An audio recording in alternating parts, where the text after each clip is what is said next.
ಏನಿದೆಪ್ಪ schedule 9ದಲ್ಲಿ ಸೇರಿಸೋದು, ಇಲ್ಲ ಕೇಂದ್ರದ ಮಂತ್ರಿಗಳು ಪ್ರಧಾನಮಂತ್ರಿಗಳಿಗೆ ಕೈಕಾಲು ಹಿಡ್ಕೊಳೋದು, ನಾವು ಹೊರಳಿ ಅಲ್ಲಿ ಪಾರ್ಲಿಮೆಂಟ್ ಎದುರುಗಡೆ ಆ ದೀಡು ನಮಸ್ಕಾರ ಹಾಕೋದು, ನಾವೆಲ್ಲರೂ ಕೈಕಾಲು ಹಿಡ್ಕೊಳೋದು ನಾವು ಹಿಡ್ಕೊಂತೀವಿ. ನಿನಗೆ ಯಾಕೆ ಬೇಕಪ್ಪ? ನೀನ್ ಇಲ್ಲೇ ಸರಿ ಮಾಡಿದ್ರೆ ಅಲ್ಲಿ ಹೆಂಗೆ ಹೊತ್ಕೊಂಡು ಹೋಗಕ್ಕಾಗುತ್ತೆ? ನೀನ್ ಇಲ್ಲಿ ಸರಿ ಮಾಡಪ್ಪ ನಿನ್ನ ಮಾವ ಇಲ್ಲಿ ಸರಿ ಮಾಡು. ಸರ್ಕಾರ ಇಲ್ಲಿ ಕಾಂಗ್ರೆಸ್ಸಿನ ಸರ್ಕಾರ ಇಲ್ಲಿ ಸರಿ ಮಾಡ್ಕೊಳ್ರಿ. ಇಲ್ಲಿ ಸರಿ ಮಾಡ್ಕೊಂಡ್ರೆ ಅವಕಾಶಗಳಿದೆ. ಮುಂದಕ್ಕೆ ಏನ್ ತಗೊಂಡೋಗಂತ ಕೆಲಸ ಮಾಡ್ತೀವಿ. ಇದ್ರ ವಿಚಾರದ ಬಗ್ಗೆ ನಮ್ಮೆಲ್ಲ ನಾಯಕರು ನನಗೆ ಒಪ್ಪಿಗೆ ಕೊಟ್ಟಿರೋ ಕಾರಣ ಮುಂದಿನ ದಿನಗಳಲ್ಲಿ ನಾವು ಉಗ್ರವಾದಂತ ಹೋರಾಟವನ್ನು ಮಾಡುವಂತ ಕೆಲಸ ಮಾಡ್ತೀವಿ.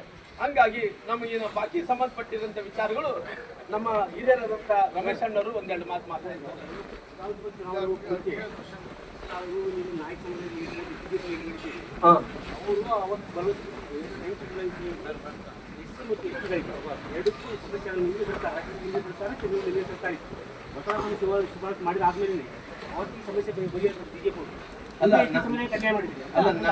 ನಾನು ನೀವು ಕೇಳಿದಂತ ಪ್ರಶ್ನೆ